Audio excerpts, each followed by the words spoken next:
বাংলাদেশ জামায়াতে ইসলামীর আমির ডাক্তার শফিকুর রহমান বলেছেন, আমাদের এত তালা কেনার টাকা নেই যে নারীদের ঘরে তালাবদ্ধ করে রাখব। আমরা নারীদের জন্য নিরাপদ সমাজ ও কর্মস্থল নিশ্চিত করব।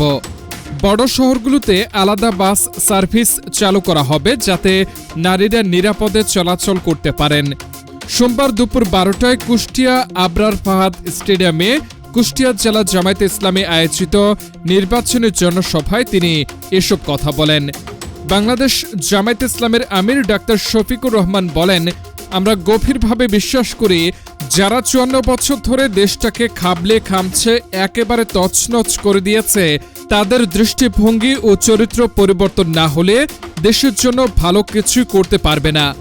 5ই আগস্টের পর শত শত মানুষকে অন্যায় মামলার আসামি করা হয়েছে অভিযোগ তুলে তিনি বলেন, সেই আসামিতে জনগণ আছে, আইন শৃঙ্খলা রক্ষাকারী বাহিনীর সদস্যরা আছেন, এমনকি সিভিল সার্ভিস প্রশাসনের লোকেরাও আছেন।